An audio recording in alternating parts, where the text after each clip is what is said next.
The effort was the only thing then. I'm not aware of anything else but that at that time. Now, in peacetime or something, I imagine it's a wholly, After Point Blank and The Dirty Dozen, Lee Marvin wasn't just another Hollywood face. He was a straight-up legend with a stare that could stop traffic. His name carried weight in every studio hallway, and when he walked on set, even the toughest stars took notice. But behind all that brotherhood Hollywood liked to brag about, it was pure smoke and mirrors. Recently, a wild list popped up, one that exposed the 7 actors Marvin absolutely couldn't stand throughout his entire career. And these weren't just co-workers, no way. These were supposed to be his friends, his ride-or-die castmates. But instead, they laughed behind his back, stole his spotlight, and fought him for every frame of camera time. Things got so heated that studios had to quietly step in and make sure they'd never work together again. Before we dive headfirst into this chaos, make sure you hit that subscribe button. It takes a second and keeps the drama coming. Now let's get into it, because once these names drop, you'll never look at them the same way again. And sitting right at the top of that list, none other than John Wayne. That's right, the Duke himself. Marvin couldn't stand him, and the reason why is darker and more real than any war movie they ever made. It all started during the filming of the Comancheros back in 1961. Wayne was doing his usual press talk, puffing out his chest and bragging that he always tried to embody the American fighting spirit.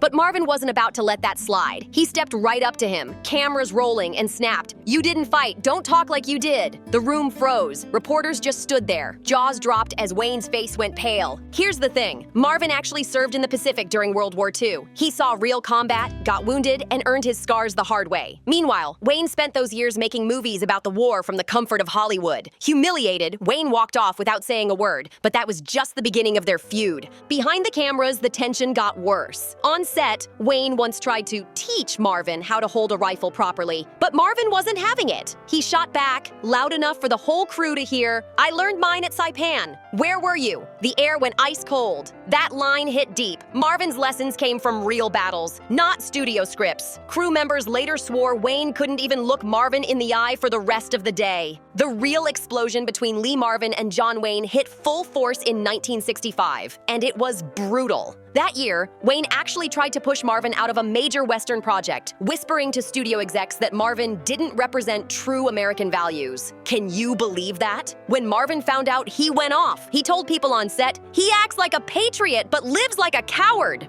That wasn't just a cheap insult. It came from a deep wound that never healed. For Marvin, Wayne's constant flag-waving and speeches about honor felt like a slap in the face to every real soldier who'd shed blood for their country. Marvin had lived through the horror of war. He earned his medals the hard way. So hearing Wayne preach about patriotism from a cushy Hollywood chair, that made his blood boil. Wayne might have played soldiers on screen, but Marvin was one. Their feud ran so deep that even after Wayne passed in 1979, Marvin's bitterness stayed ice cold. When a reporter asked if he wanted to offer condolences, Marvin shot back, "I honor soldiers, he played one." That line hit like a bullet, short, cold, and final. But the storm didn't stop there, because next up came Frank Sinatra. The swaggering superstar who thought he ruled Hollywood drove Marvin absolutely crazy. Marvin didn't care about fame or money. What got under his skin was ego and Sinatra's attitude. Off the charts. It started with Sinatra's total disregard for everyone else on set. He'd roll in hours late, sunglasses on, like the world revolved around him. Crew members scrambled to keep him happy while he barked orders like some kind of general, and Marvin, who'd seen real generals, had zero patience for that nonsense. One afternoon, Sinatra showed up late again, snapping at people left and right, and Marvin finally snapped too. He marched straight up to him and said, "You think just because you show up, the world owes you everything?" The whole room froze. Sinatra, never the type to back down, fired right back with that trademark smirk. "At least I don't scream my lines like I'm still in boot camp." The air went dead silent. Every eye in the room bounced between them like it was a boxing match about to break out. From that moment on, their feud was set in stone. Things only got worse during The Dirty Dozen. Sinatra was supposed to join the cast, but bailed at the last minute, blaming scheduling conflicts. Marvin wasn't buying it, not for a second. Behind closed doors, he told people he didn't quit because he was busy. He quit because he couldn't handle being part of a team. That comment tore through Hollywood like wildfire. Sinatra's reputation as a control freak clashed hard with Marvin's tough, no-nonsense work ethic. Marvin treated every job like a mission. You show up, do the work, and respect the crew. Sinatra, on the other hand, acted like every movie was just another chance to show off his star power. But Lee Marvin wasn't the kind of man to sit back while someone dragged his name through the mud. No chance. One wild night in Beverly Hills, fate threw him and Frank Sinatra into the same bar, and things nearly blew up. Witnesses said Sinatra was holding court with his Rat Pack buddies, tossing back drinks and laughing about tough guys who think war stories make them real men. That hit Marvin like a slap to the face. Without a word, he slammed his glass down so hard it nearly cracked, then stormed straight over to Sinatra. He locked eyes with him and said, "You talk a big game, but when things get rough, you send someone else to fight your battles." The bar went dead silent. You could feel the tension hanging in the air like smoke. Sinatra's crew jumped in fast before punches started flying, but the damage was done. Their hatred was carved in stone from that night on. From then forward, Marvin refused to even touch a project if Sinatra's name was anywhere on the cast list. Insiders later spilled that Marvin didn't just despise Sinatra's arrogance, he saw him as the perfect example of everything wrong with Hollywood's high rollers, untouchable, pampered, and out of touch with real life. Meanwhile, Sinatra couldn't stomach Marvin's blunt military-style toughness. He once sneered to friends, calling him a walking hangover in combat boots. That jab spread through town fast, turning their feud into the stuff of Hollywood legend. And Marvin? He didn't back down, not one bit. He told crew members straight up, "Sinatra's scared of real men. That's why he couldn't handle being in the same scene with us."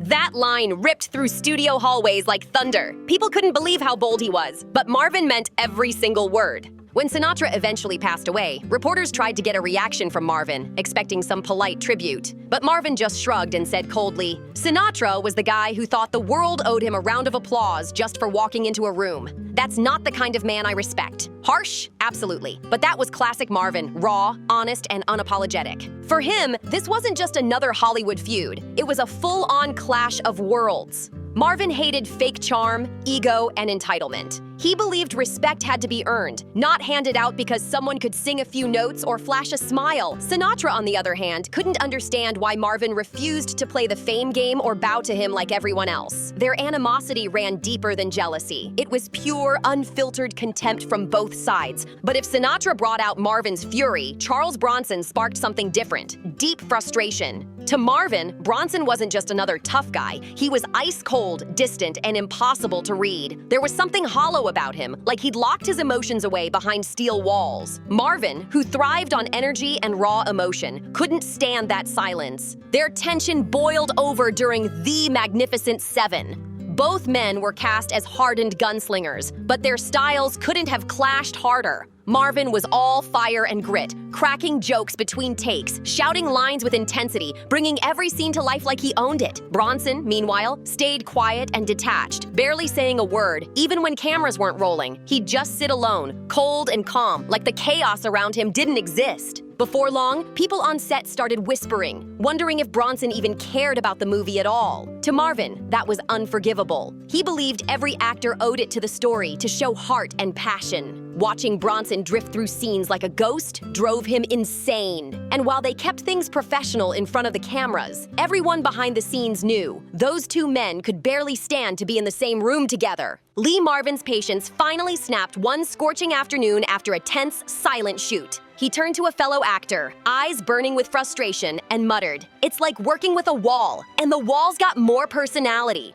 The crew tried to hold back their laughter, but they knew exactly what he meant. Everyone on set could feel the cold tension that Charles Bronson brought into every scene. It was like the air froze the second he walked in.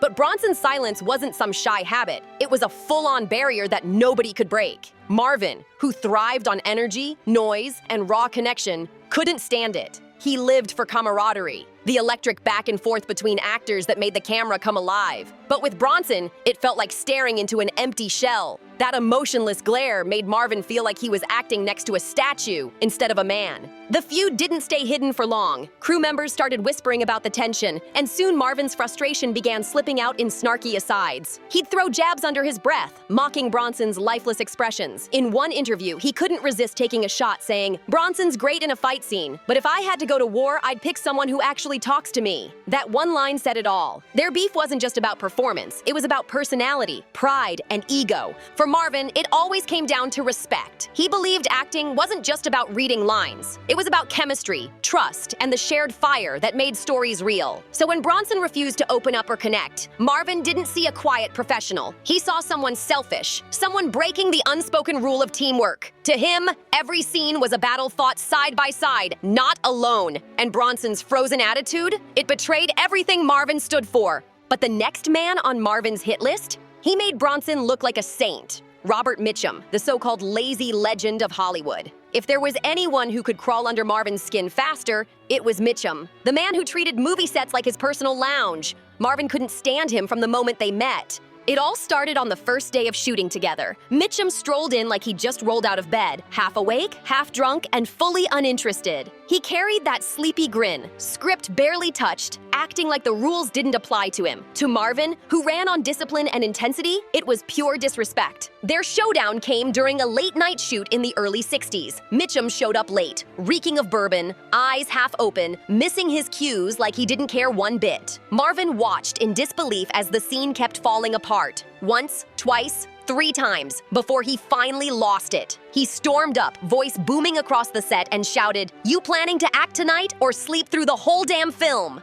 The crew froze, waiting for the explosion. But Mitchum didn't even blink. He just gave that lazy smirk and said, "Relax, kid. The camera loves me. Either way." That smug line hit Marvin like a punch to the gut. The grin, the arrogance, the total lack of effort, it was everything Marvin despised about Hollywood wrapped up in one smirk. His fuse was lit, and everyone knew the set was about to turn into a battlefield. It wasn't just Robert Mitchum's arrogance that drove Lee Marvin up the wall. It was the fact that he meant every word of it. Mitchum had this effortless charm, that cool, lazy swagger that somehow looked perfect on camera, even when he barely tried. And that burned Marvin alive inside. He believed greatness came from discipline, sweat, and hard work, not from strolling onto set half awake and letting the camera do the heavy lifting. Crew members saw it all the time. Mitchum leaning against a wall, cigarette hanging from his lips, barely rehearsing a line, while Marvin paced the floor like a soldier about to charge into battle. Marvin gave every ounce of himself to each take, every scene, every moment. So seeing Mitchum breeze through a performance like it was nothing, that felt like a slap in the face. To Marvin, Mitchum's laziness wasn't just unprofessional, it was straight up disrespectful. And when Marvin felt disrespected, he never stayed quiet. The final straw came at a packed Hollywood party, full of big-name producers and industry giants. Marvin, already simmering, spotted Mitchum across the room and finally let loose. He walked straight up, stared him down, and growled, "Your whole career looks like you're sleepwalking." The crowd gasped. But Mitchum, cool as ever, didn't flinch. He just smirked and shot back, "At least I don't bark every line like I'm back in boot camp." The entire room froze. No one dared move as the two men locked eyes, the tension so thick you could have cut it with a knife. Within a week, the entire town was buzzing about the showdown. It was the ultimate Hollywood clash. Marvin's fiery discipline versus Mitchum's effortless cool. And one thing became crystal clear after that night. Lee Marvin and Robert Mitchum would never share a frame, a drink, or even a civil word again. But just when you thought Marvin's temper had run out of targets, another name stepped right into his line of fire. Yul Brynner, the self-proclaimed king of Hollywood. And if there was one thing Marvin couldn't stomach, it was fake arrogance dressed up as confidence. Brynner oozed it from every pore. He was so obsessed with control and image that working with him felt like standing next to a statue carved out of ego. Their tension started brewing back in 1960 during the filming of The Magnificent Seven. Brynner, already famous for his commanding regal roles, didn't just play kings, he acted like one off camera too. He strutted around set like it was his private palace, barking orders, demanding attention, and expecting everyone else to orbit around him. But Marvin? He wasn't built to bow. He believed in grit, sweat, and authenticity, not crowns, not egos. He saw right through Brynner's polished exterior and couldn't help but call it out. To him, Brynner's obsession with power was just a mask hiding insecurity. Yul Brynner wasn't just hard to work with. He was impossible. The man wanted control over everything. He kept demanding script rewrites, sneaking in extra lines just to make himself sound tougher, smarter, more heroic. And Lee Marvin, he wasn't having a single bit of it. One day, after yet another back and forth over Brynner's self-serving dialogue, Marvin finally snapped. He glared at him and said, "You're not the king of the set, Yul. You're just a guy with a big ego and a bald head." The crew froze. No one dared breathe because everyone knew Marvin didn't bluff. When he called someone out, he meant it. But Brynner wasn't the kind of man to stay quiet after an insult like that. He fired back by trying to take control of something even smaller: the lighting. Brynner demanded that every spotlight hit him just right, wasting hours while the crew adjusted angles to flatter his face. To him, every shadow mattered, but to Marvin, it was a complete joke. Finally, after watching another setup drag on forever, he exploded, shouting, "You're not acting! You're just waiting for the spotlight to hit you right!" The words hit hard, echoing across the soundstage like gunfire. For Marvin, that moment summed it all up. Brynner's obsession with perfect lighting wasn't about art. It was about vanity. It wasn't about making the movie better. It was about feeding his own ego. Marvin saw it as the worst kind of Hollywood behavior: fake, self-centered, and empty. On the flip side, Brynner saw Marvin's outburst as a personal attack, calling him unprofessional behind closed doors. But the damage was already done. From that day on, the two men couldn't stand to be in the same room together. The feud got so nasty that when studios floated Brynner's name for future projects, Marvin shut it down instantly. He told producers flat out that he'd walk away from any movie that tried to pair him with Yul again. And just like that, their rivalry became another fiery chapter in Lee Marvin's long list of Hollywood battles. These weren't just creative disagreements, they were full-blown wars of pride, ego, and power. From John Wayne's fake patriotism, Sinatra's uncontrollable arrogance, and Bronson's icy silence, to Mitchum's lazy charm and Brynner's obsession with control, Marvin went head-to-head with some of the biggest legends in the game and never backed down. He didn't care about fame or politics. He cared about authenticity, respect, and honesty, even if it meant burning bridges along the way. And maybe that's what made Lee Marvin such a standout. He was brutally real in a town built on make-believe. So now it's your turn. Whose name on Lee Marvin's infamous hate list shocked you the most? Let me know in the comments below. Don't forget to hit that like, share, and subscribe button for more untold Hollywood stories, the scandals, the feuds, and the secrets the studios never wanted you to hear. See you in the next video.